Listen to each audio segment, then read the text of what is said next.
ಸಂಪುಟ ಸಂಕಟ ಎಸ್ ಪ್ರಮುಖ ಖಾತೆಗಳಿಗಾಗಿ ಇದೀಗ ಜೆಡಿಎಸ್ ಮತ್ತು ಕಾಂಗ್ರೆಸ್ ಜಗ್ಗಾಟವನ್ನ ನಡೆಸ್ತಾ ಇದೆ. ದೆಹಲಿಯಲ್ಲಿ ಶಮನಗೊಳ್ಳುತ್ತಾ ಈ ಒಂದು ಸಂಪುಟ ಬಿಕ್ಕಟ್ಟು ಅನ್ನುವಂಥದ್ದು ಸಾಕಷ್ಟು ಕುತೂಹಲವನ್ನ ಕೆರಳಿಸ್ತಾ ಇದೆ.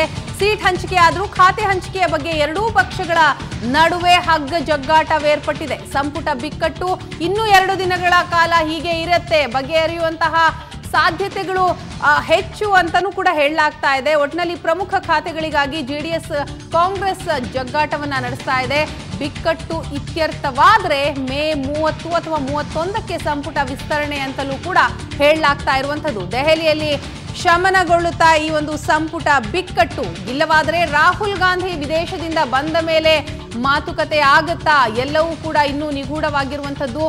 ಒಂದು ವೇಳೆ ಗುಲಾಂ ನಬಿ ಆಜಾದ್ ಅವರ ನೇತೃತ್ವದಲ್ಲಿಯೇ ಈ ಒಂದು ಸಂಪುಟ ಬಿಕ್ಕಟ್ಟು ಇತ್ಯರ್ಥವಾದರೆ ಮೇ 30-31ಕ್ಕೆ ಸಂಪುಟ ವಿಸ್ತರಣೆ ಬಹುತೇಕ ಖಚಿತ ಅಂತ ಹೇಳಲಾಗ್ತಾ ಇದೆ. ಇಲ್ಲವಾದಲ್ಲಿ ರಾಹುಲ್ ಗಾಂಧಿ ಏನು ವಿದೇಶಕ್ಕೆ ಹೋಗಿದ್ದಾರೆ, ಅವರು ವಿದೇಶದಿಂದ ಬಂದ ನಂತರವೇ ಮಾತುಕತೆ ಆಗುತ್ತೆ.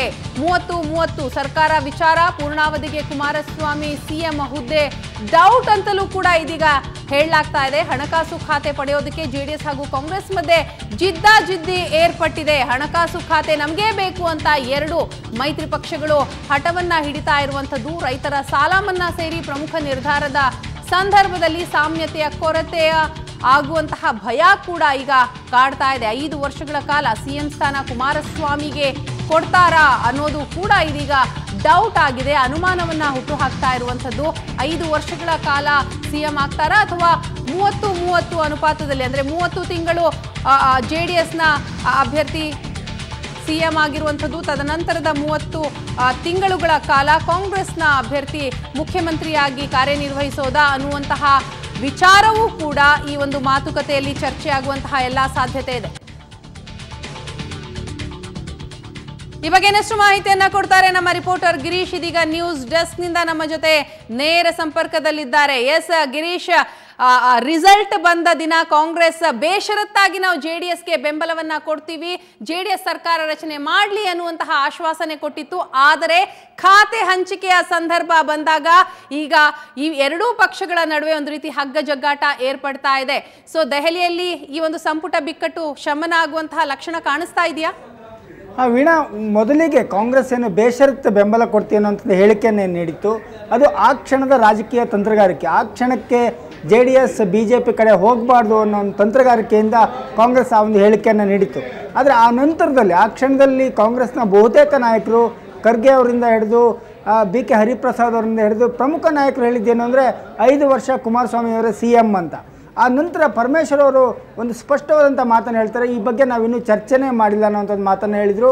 ಪರಮೇಶ್ವರ್ ಅವರು ಹೇಳಿಕೆ ಕೊಟ್ಟ ನಂತರ ಕಾಂಗ್ರೆಸ್ನ ಎಲ್ಲ ನಾಯಕರುಗಳು ಕೂಡ ಅವರ ಹೇಳಿಕೆಯನ್ನೇ ಪುನರುಚ್ಚಾರ ಮಾಡ್ತಾ ಇದ್ದಾರೆ.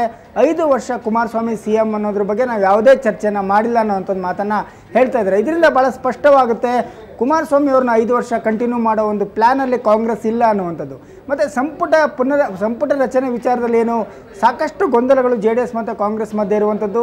ಅದರಲ್ಲಿ ಪ್ರಮುಖವಾಗಿ ಹಣಕಾಸು ಖಾತೆ ಕುಮಾರಸ್ವಾಮಿ ಅವರು ಬಿಗಿಪಟ್ಟನ್ನು ಹಿಡಿದಿದ್ದಾರೆ. ಆದರೆ ಕಾಂಗ್ರೆಸ್ ಹಣಕಾಸು ಖಾತೆ DCM ಕಾಂಗ್ರೆಸ್ ಪಡೆದಿರೋದ್ರಿಂದ ಹಣಕಾಸು ಖಾತೆ ಕಾಂಗ್ರೆಸ್ಗೆ ಬೇಕು ಅನ್ನೋಂಥ ಒಂದು ಬೇಡಿಕೆಯನ್ನು ಇಟ್ಟಿದೆ.